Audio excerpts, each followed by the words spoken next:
Welcome to Acera's Highest Average Monthly Salary video. Highest Average Monthly Salary is one of the three factors in the retirement calculation formula that we multiply together to determine how much retirement allowance you will get each month for the rest of your life after you retire. Before we calculate your retirement allowance, we need to calculate your highest average monthly salary so that we can use it in the full retirement formula. We're not going to calculate your highest average monthly salary based on your entire career.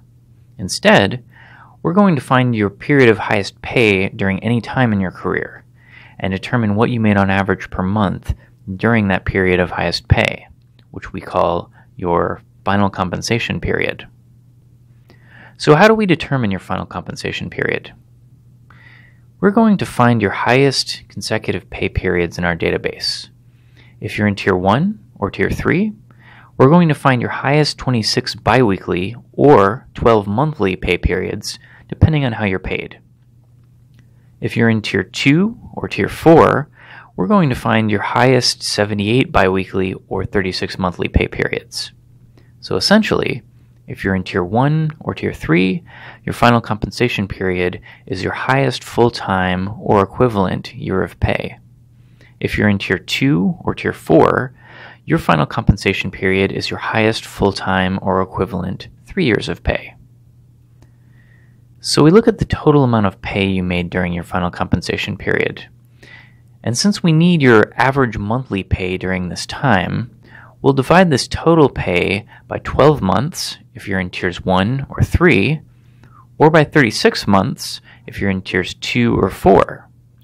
That's how we figure out your highest average monthly salary during your highest period of pay in your career. If you don't work full-time during your highest salary period, or you're out on unpaid leave during that time, don't worry. We'll find additional consecutive pay periods to add up to the equivalent of 1 year or 3 years of full-time highest pay. So working part-time or being on unpaid leave don't count against you when we're calculating your salary for retirement. So what types of pay will we include in the salary calculation? We will include your base pay, of course, and some people have additional types of pay based on skills and education that are often referred to as footnotes.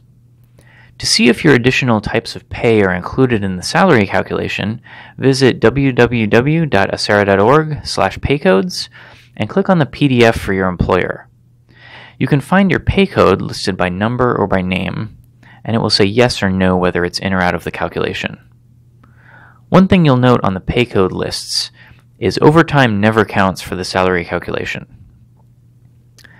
Additionally, for Tiers 1, 2, and 3, payment for vacation you earned but didn't use may be included in the salary calculation.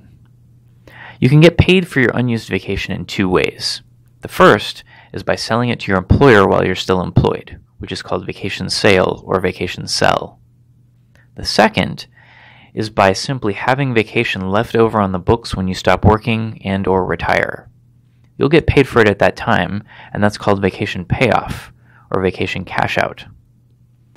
The whole idea here is that you earn vacation, but sometimes you don't use it. If you don't use it, your employer will compensate you for it by writing you a check. If you get paid for your unused vacation during your final compensation period, that means your total pay during that period was higher. If your total pay was higher, your average monthly pay during that time was also higher. Because your average monthly pay is one of the multipliers in the retirement formula, your retirement allowance will also be higher. Not all members are eligible for this, and everyone has a limit written in the law on how much of this vacation pay we can include in your salary calculation. It's important to understand the limit. For details on the limit, visit acera.org/vacation. For more on how your salary affects your lifetime monthly retirement allowance, visit acera.org/salary.